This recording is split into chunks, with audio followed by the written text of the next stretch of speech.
News Panorama is a TV news magazine program that gives you the story behind the story. It tells the stories the way they should be told by capturing the larger scale.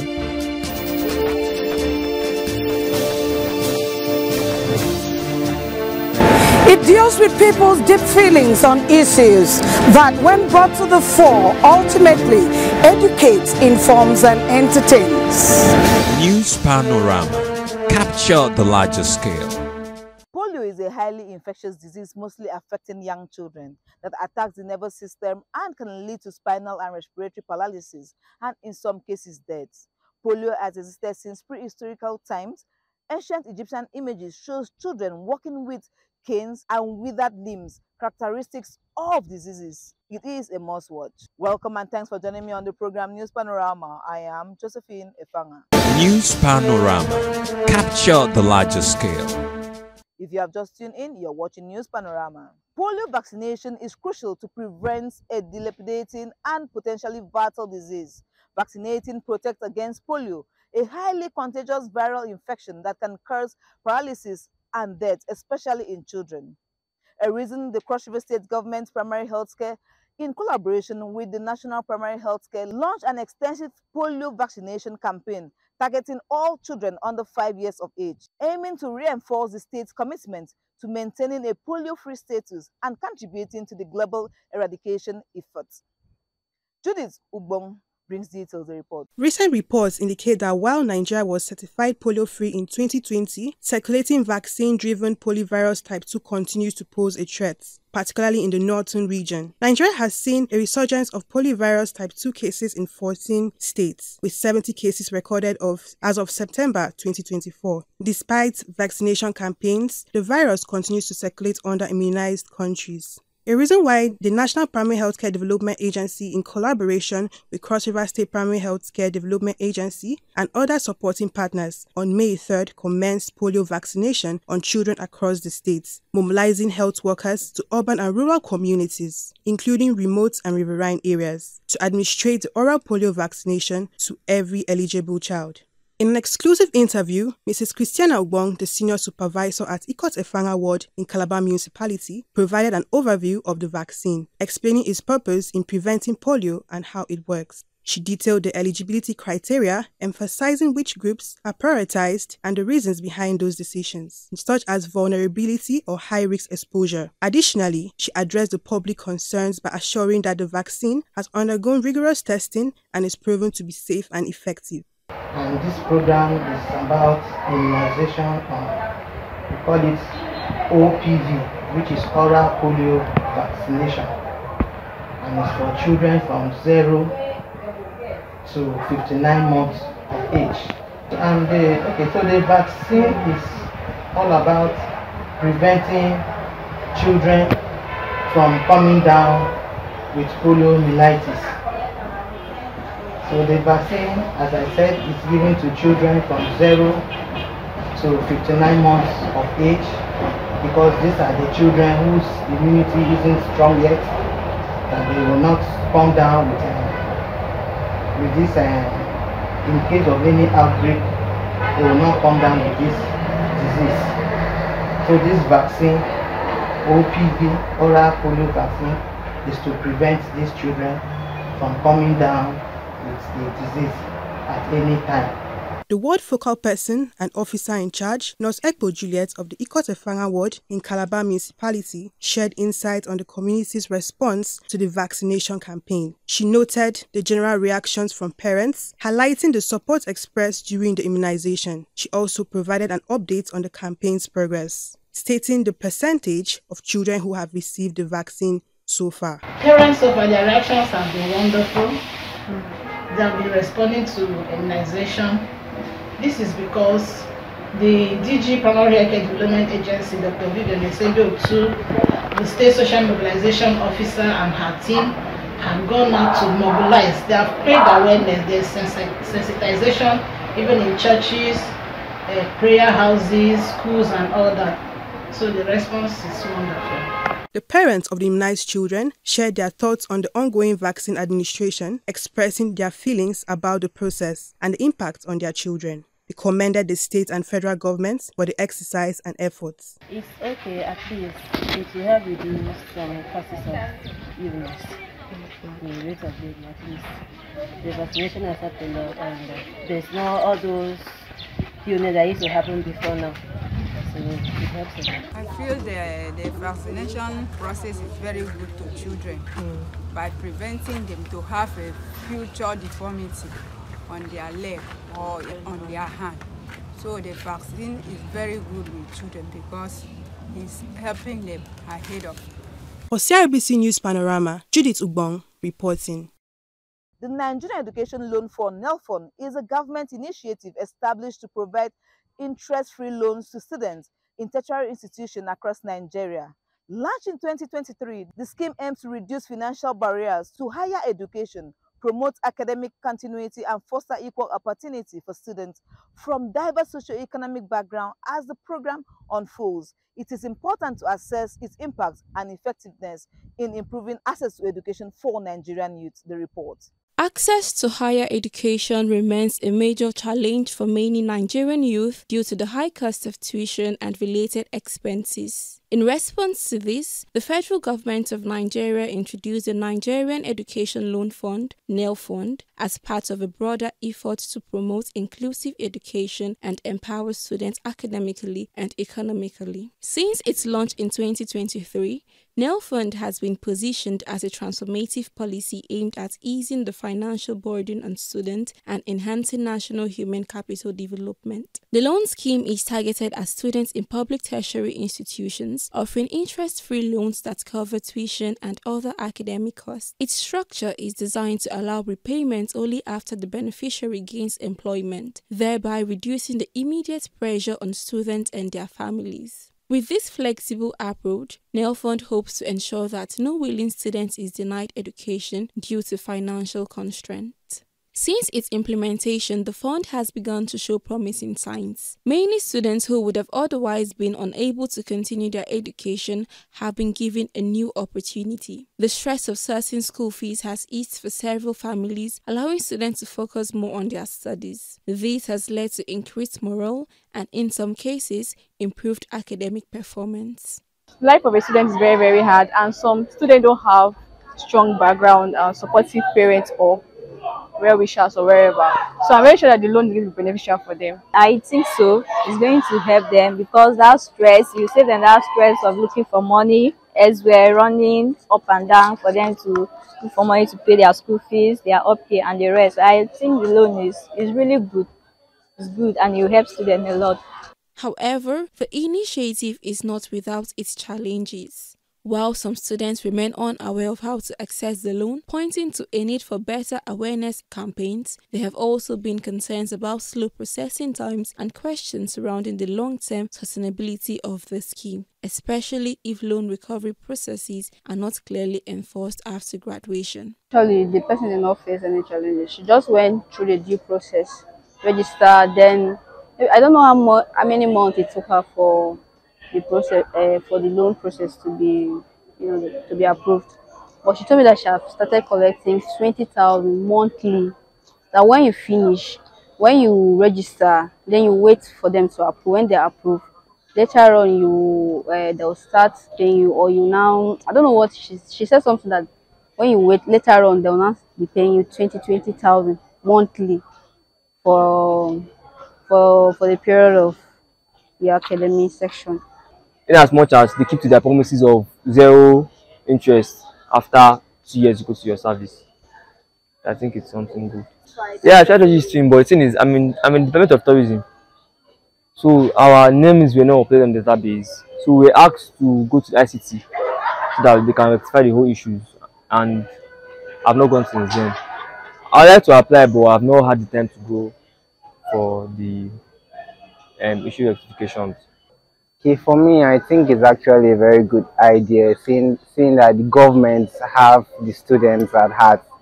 But in the other hand, I don't actually see it as a good one, because if you actually want to empower the students, you won't tell me you want to give them a loan. Instead, you actually find a way to reduce the cost of things and all of that. NEL Fund is a commendable step towards solving the educational funding crisis in Nigeria. Its success, however, depends on consistent government support, efficient administration, and widespread awareness among students. If these areas are strengthened, the fund could become a lasting solution to one of the country's most persistent educational problems. For CRBC News Panorama, I am Ifeoluwa Ekpita. Proper waste management is essential for maintaining a clean and healthy environment, but it cannot be achieved by government efforts alone. With growing waste problems in many communities, there is an urgent need for citizens to take responsibility for how they dispose their waste. Judith Ugbong explores the importance of effective waste management and the role individuals have to play in keeping their surroundings clean and safe. The report.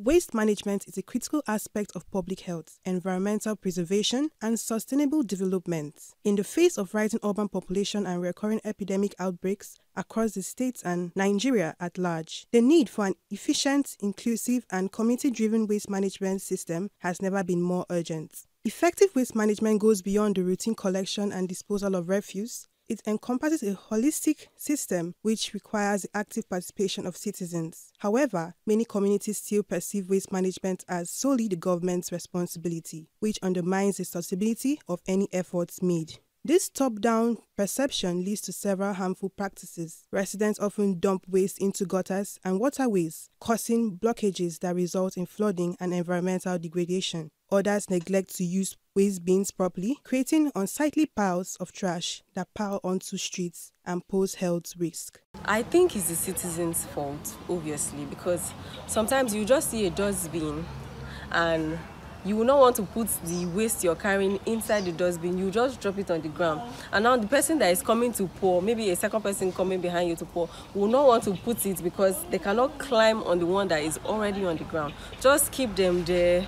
Then anybody that comes to pour a waste bin or dustbin, when they see them, they will compost themselves. Despite the commendable efforts of present administration in clearing refuse and maintaining cleaner streets, a significant gap remains in community engagement. There is a clear disconnection between governmental action and community responsibility. Without community buy-in, even the most sophisticated waste management system will struggle to succeed. To me, I think both government and the citizenry should be blamed. On the part of government, there is need for putting adequate infrastructure in place and back it up with sufficient advocacy on the management of waste in the society. Because if that is not done, there will be gaps and citizens will take advantage of that, and then the situation will get worse. Then on the part of the citizens, they should be done. If government as a whole should take it as an important issue and consider the fact that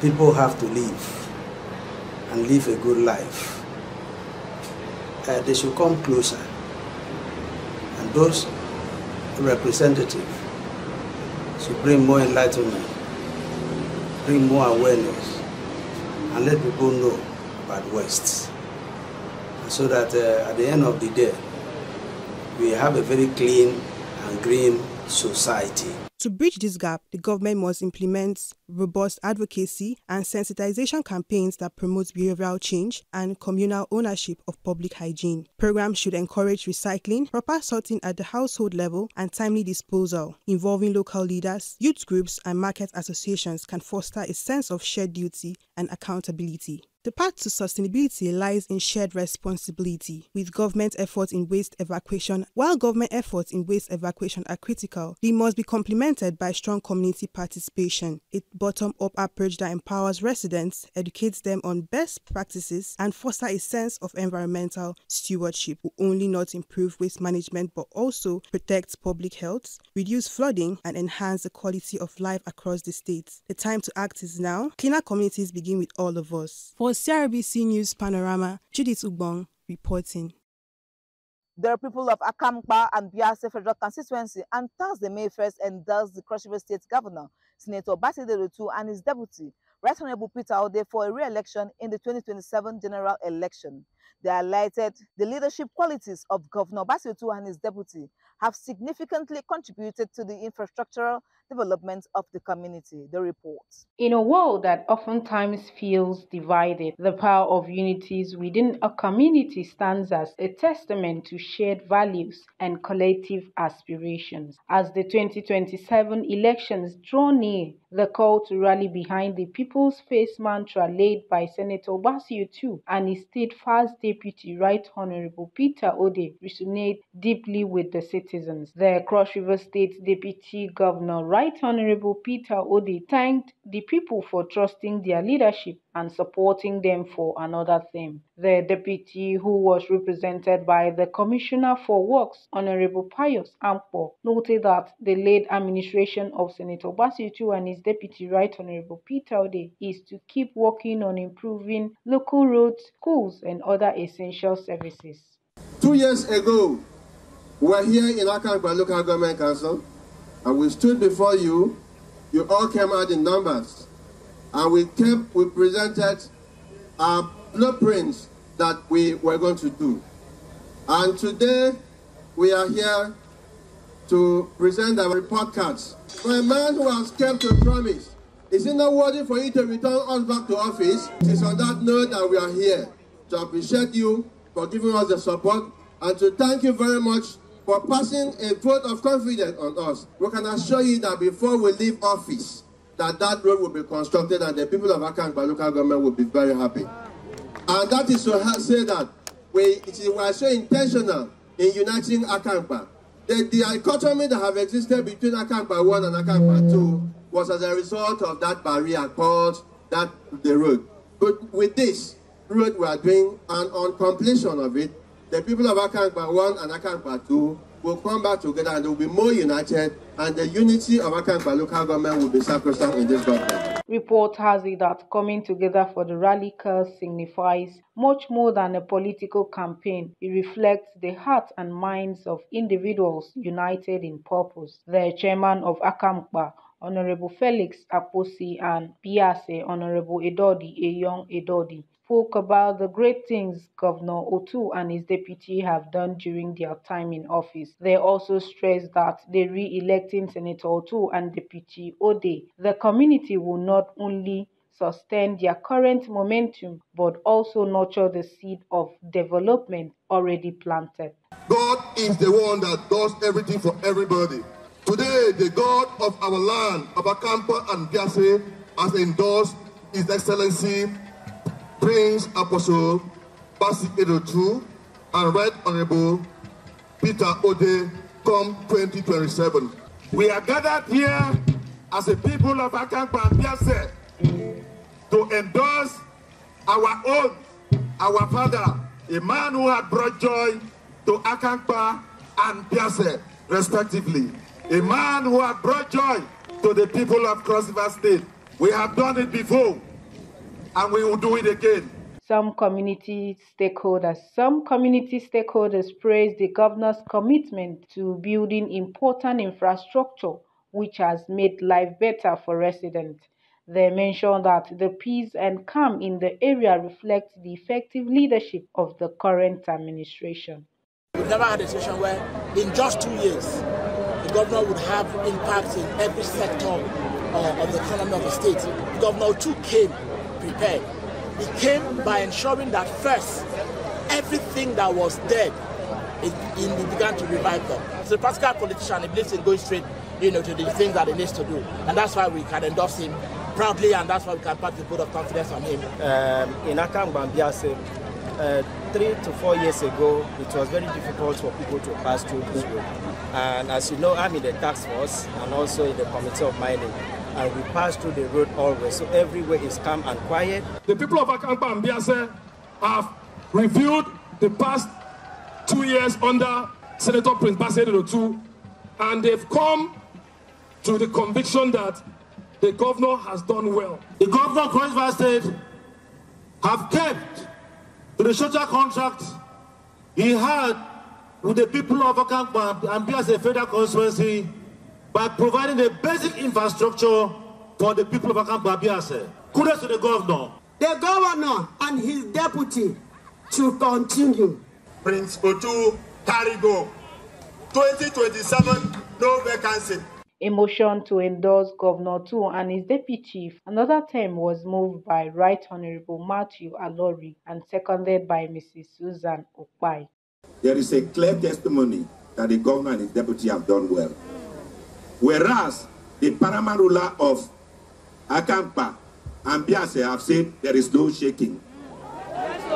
Whereas we can also feel the infrastructure development that have come all the way from Bakassi to Obanleku, especially as it affects Akamkpa and Biase, thereby move for adoption of Senator Apostle Prince Basi Eretu and his deputy, Right Honorable Peter Ode for second term. I, Honorable Susan Kano Ukpai, hereby second the motion. Traditional leaders also shared their strong backing for Governor Tu and called on everyone in Cross River to vote for them in the upcoming elections. They further said the late administration has created a reciprocal relationship rooted in trust and accountability. For those who want to be governors, please they should wait after 2007 election. We are behind under rain and sun. No shaking. Prince Otu is our next governor, 2027. For CRBC News Panorama, Blessing Basi reporting. The Commissioner for Agriculture and Irrigation Development, Honorable Johnson Ebokpo, has announced various project implementation by the Ministry of Agriculture and other partners aimed at fostering economic growth. He said these initiatives are designed to enhance agricultural productivity, improve food security, and increase the income levels of registration farmers, benefiting both the farmers and the states, the report. The agric-boss, Honorable Johnson Ebokpo, said under the leadership of Governor Basiotu, the state is committed to transforming agriculture by moving from traditional small-scale farming to more advanced commercial practices. He stressed that the initiative aims to provide better resources for farmers, including subsidized machinery and land preparation assistance through partnership organizations like the National Agricultural Mechanization and Equipment Leasing Company. Honorable Ebokpo said these steps by the Ministry of Agriculture indicate a clear commitment from the government will not only improve agricultural output but also ensure that every farmer is included in the growth strategy, reinforcing the People's First agenda.